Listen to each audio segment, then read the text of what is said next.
அனைவருக்கும் வணக்கம். இந்த பதிவில் நம்ம எதை பற்றி பார்க்க போகிறோன்னு தெரிஞ்சுக்கிறதுக்கு முன்னாடி மறக்காமல் நம்ம சேனலை சப்ஸ்கிரைப் பண்ணிக்கோங்க. கூடவே பெல் பட்டனையும் கிளிக் பண்ணிவிட்டு ஆளுங்கிற ஆப்ஷன் கொடுத்துட்டிங்கன்னா நான் போடுற வீடியோக்கள் எல்லாமே மிஸ் ஆகாமல் நோட்டிஃபிகேஷனில் வந்துடும். இந்த பதிவு ரொம்ப ரொம்ப முக்கியமான பதிவு, அனைவரும் தெரிந்து கொள்ள வேண்டிய ஒரு பதிவு, அவசர பதிவு அப்படின்னே சொல்லாங்க. தினமும் சொல்கிற மாதிரி முக்கிய பதிவுன்னு சொல்கிறாங்க. அப்போ இது ஒரு சாதாரண பதிவாக தான் எப்பவும் போல் இருக்க போகுது அப்படின்னு நினச்சி இதை சாதாரணமாக எடுத்துக்காதீங்க. இது உண்மையாகவே முக்கியமான பதிவு அப்படின்னே சொல்லலாம். எதை பற்றிய பதிவு அப்படின்னு பார்த்தீங்கன்னா, இன்றைக்கி நாளானது அவ்வளவு விசேஷம் பொருந்திய ஒரு நாளாகவே அமைஞ்சிருக்குதுங்க. இனி இது போல் ஒரு நாள் நமக்கு இனி எப்போவுமே கிடைக்காது அப்படின்னு சொல்லலாம். அப்படியே கிடைச்சாலும் அதுக்கு இன்னும் பல நூறு வருடங்கள் கூட காத்திருக்கிற மாதிரி வரும். நாம் ஏன் அவ்வளவு வருஷம் வேஸ்ட் பண்ணோம்? அதனால் கிடைச்சிருக்கக்கூடிய இந்த நாளை நம்ம கெட்டியாக பிடிச்சிக்கலாம். சரி, இந்த நாளில் அப்படி என்ன சிறப்பு இருக்குது அப்படின்னு பார்த்தரலாம். இன்றைக்கி ஜூலை மாதத்தின் 15ஆம் தேதி, ஆனி மாதத்தின் 31ஆம் தேதி நிறைஞ்ச செவ்வாய்க்கிழமை. இந்த செவ்வாய்க்கிழமை அப்படிங்கிறது முருகப்பெருமான் வழிபாட்டிற்கும் அவங்கள அதிதேவதையாக கொண்ட செவ்வாய் பகவான் வழிபாட்டிற்கும் ஏற்றதொரு நாளாக கருதப்படுது. இந்த நாளை மேலும் விசேஷம் சேர்க்கும் விதமாக ஆனி மாதத்திற்குண்டான தேய்பிறை பஞ்சமி திதியானது இந்த நாள் முழுக்க நமக்கு அமைஞ்சிருக்குது. தேய்பிறை பஞ்சமிங்கிறது நம்மளுடைய கஷ்டங்கள், கவலைகள், நோய்கள், கடன்கள் இது எல்லாமே நீக்கக்கூடிய ஒரு அற்புதமான நாள் அப்படின்னு சொல்லலாம். சாதாரணமாகவே செவ்வாய்க்கிழமை நாளுக்கு இந்த சக்தி உண்டு. செவ்வாய்க்கிழமையோடு சேர்ந்து இந்த தேய்பிறை பஞ்சமி வந்திருக்கிறது முதல் சிறப்பு. அடுத்ததாக இது பார்த்திங்கன்னா, ஆனி மாதத்தில் தேய்பிறை பஞ்சமியாகவே நமக்கு 2வது முறை வந்திருக்குது. ஏன்னா இந்த ஆனி மாதத்தில் மொத்தம் 32 தேதி இருக்கும் இல்லையா, அதனால் இந்த அதிசயம் நடக்குதுங்க. அதுவும் தேய்பிறை பஞ்சமியாகவே 2வது முறை வருது, செவ்வாய்க்கிழமை வருது. இதெல்லாம் ரொம்ப ரொம்ப சிறப்புன்னு சொல்லலாம். மேலும் இந்த ஆஷாட பஞ்சமி வழிபாடு செய்யாதவங்க, ஆஷாட அஷ்டமி வழிபாடு செய்யாதவங்க, இந்த 9 நாட்கள் நவராத்திரி செய்யாதவங்க, இவங்கெல்லாம் கூட இந்த நாளை கெட்டியாக பிடிச்சிக்கிறது சிறப்பான பலனை கொடுக்கும். ஏன்னா இது நமக்கு கிடைச்சிருக்கக்கூடிய கடைசி வாய்ப்பு அப்படின்னு சொல்லலாம். சரி, இந்த நாளுக்கே இந்த சிறப்பு இருக்குது அப்படிங்கும்போது இப்போ நான் சொல்லக்கூடிய இந்த நேரம் பார்த்திங்கன்னா அதை விட சிறப்பு அப்படின்னு சொல்லலாம். அது என்ன அப்படி ஒரு சிறப்பான நேரம் அப்படின்னு பார்த்திங்கன்னா, இன்று மதியம் வரக்கூடிய 1:12 1:30 மொத்தம் பார்த்திங்கன்னா 18 நிமிஷம். இந்த 18 நிமிஷத்தில் அப்படி என்ன சிறப்புன்னு கேட்டிங்கன்னா, சித்தர்கள் நமக்காகவே கொடுக்கப்பட்ட பணவசிய நேரமானது இந்த நேரத்தில் நமக்கு அமைஞ்சிருக்குது. இதில் என்ன பெரிய சிறப்பு அப்படின்னு பார்த்திங்கன்னா, செவ்வாய்க்கிழமை நாளில் செவ்வாய் ஓரை அப்படிங்கிறதே சிறப்பு. ஏன்னா அது காலையில் 6 to 7, மதியம் 1 to 2, இரவு 8 to 9 இந்த 3 நேரங்களில் வரும். இப்போ நான் சொன்ன இந்த நேரமானது மதியம் வரக்கூடிய செவ்வாய் ஓரைக்குள்ளே வந்திருக்குது. அதை விட இன்னொரு சிறப்பு என்னன்னு பார்த்தீங்கன்னா, குளிகை நேரத்தில் வந்திருக்கு. இந்த குளிகை நேரம் அப்படிங்கிறது நாம் ஒரு செயலை செஞ்சோன்னா திரும்ப திரும்ப செய்ய வைக்கக்கூடிய ஒரு அற்புதமான நேரம் அப்படின்னு சொல்லுவாங்க. இது இன்று மதியம் 12 மணியிலேருந்து 1:30 இடையே உள்ள நேரத்தில் வருது. இப்போ நான் சொன்ன இந்த 18 நிமிஷம் பார்த்திங்கன்னா, நான் சொன்ன அந்த எல்லா விதமான சேர்க்கைக்கும் பொருத்தமாகவே அமைஞ்சிருக்குது. இது போல் சேர்க்கை இதுக்கு முன்னாடி வேற ஒரு நாளில் வந்திருந்ததுங்க. அந்த நாளில் நான் சொன்ன பரிகாரத்தை செஞ்சு நிறைய பேர்த்துக்கு நல்ல இம்ப்ரூவ்மெண்ட் தெரிஞ்சிருக்கிறதா என் கூட கமெண்ட் பாக்ஸ்லேயும் ஷேர் பண்ணியிருந்தாங்க.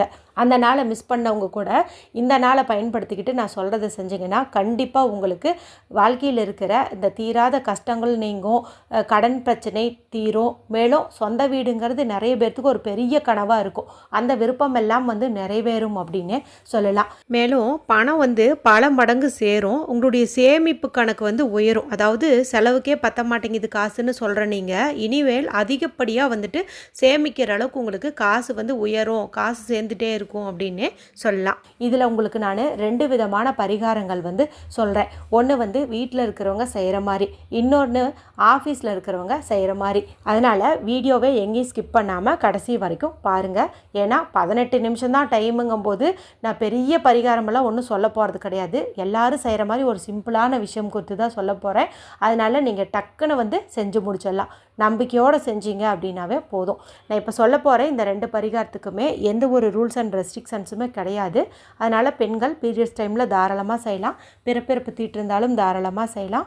வீட்டில் அசைவம் செஞ்சுருந்தீங்க சாப்பிட்டுருந்தீங்க அப்படின்னாலும் தாராளமாக செய்யலாம்.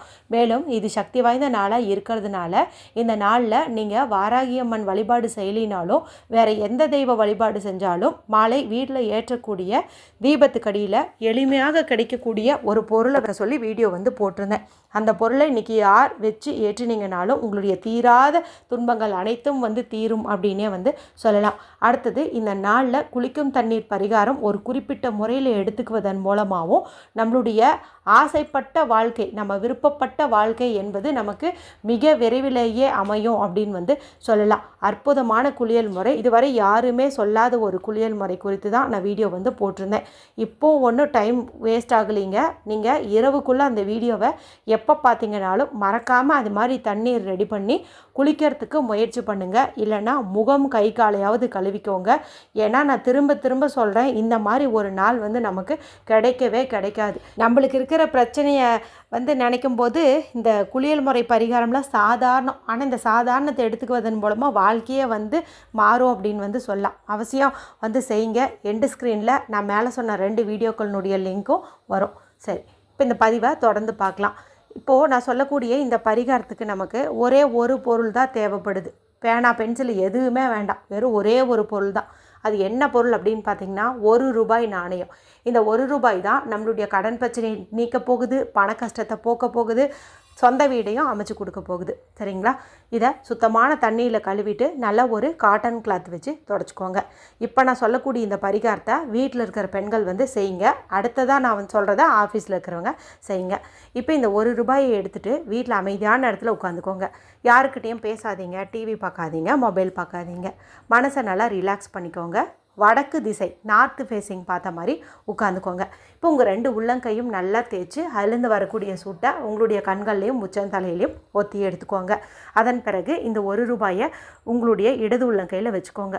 வலது கையினுடைய மோதிர விரல் பயன்படுத்தி, அதாவது ரைட் ஹேண்டுடைய ரிங் ஃபிங்கரை பயன்படுத்தி ஃபெகு சிம்பிள்னு சொல்லுவோம் இல்லையா, அதை வந்துட்டு இந்த காசில் வந்து நீங்கள் போட்டுக்கோங்க.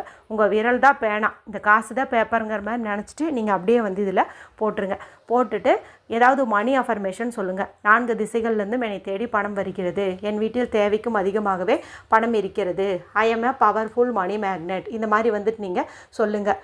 சொல்கிறதோடு மட்டும் இல்லாமல் நிஜமாகவே உங்கள்கிட்ட நிறைய பணம் இருக்கிற மாதிரி நீங்கள் கற்பனையும் பண்ணுங்கள். அதன் பிறகு இந்த காசை நீங்கள் எடுத்துகிட்டு போயிட்டு உங்கள் வீட்டில் துவரம்பருப்பு போட்டு வச்சுருப்பீங்க இல்லையா, அந்த டப்பாக்குள்ளே வந்துட்டு நீங்கள் ஆழமாக தோண்டி இந்த காசை வந்து மறைச்சி வச்சுருங்க. ஏற்கனவே நம்ம சேனல் பார்த்து துவரம்பருப்பு டப்பாக்குள்ளே காசு மறைச்சி வைக்கும் பழக்கம் இருந்ததுன்னா அந்த காசை நீங்கள் இன்றைக்கி எடுத்துகிட்டு இதை வந்துட்டு மாற்றி வச்சிடலாம். நான் சொன்ன இந்த மறைச்சி வைக்கிறது, மேனிஃபெஸ்ட் பண்ணுறது, இது எல்லாமே இந்த 18 நிமிஷத்துக்குள்ளே நீங்கள் பண்ணுறது ரொம்ப ரொம்ப முக்கியம். நீங்கள் இப்படி மறைச்சி வைக்கிறதன் மூலமாக உங்களுக்கு கடன் பிரச்சனையும் தீரும், பணமும் சேரும், சொந்த வீடு அமையும், பாக்கியம் வந்து கிடைக்கும். சரி, இப்போது ஆஃபீஸில் இருக்கிறவங்க என்ன பண்ணலாம் அப்படின்னா, நீங்கள் அந்த நேரத்தில் வீட்டுக்கு வந்து துவரம்பருப்பு டப்பாவில் எதையும் வந்து மறைச்சி வைக்க முடியாது இல்லையா, அதனால் நான் சொன்ன மாதிரி அமைதியாக உட்காந்துட்டு இதே ஃபெகு சிம்பிளை இந்த ₹1 நாணயத்தில் வச்சுட்டு கண்களை மூடி என்ன கோரிக்கை நிறைவேறணுமோ அதை அப்படியே வந்து மேனிஃபெஸ்ட் பண்ணுங்கள். சொந்த வீடு கிடச்சிருச்சு, இப்போ சொந்த வீட்டில் நான் ஹாப்பியாக இருக்கேன், இந்த மாதிரியெல்லாம் வந்துட்டு நீங்கள் சொல்லலாம்.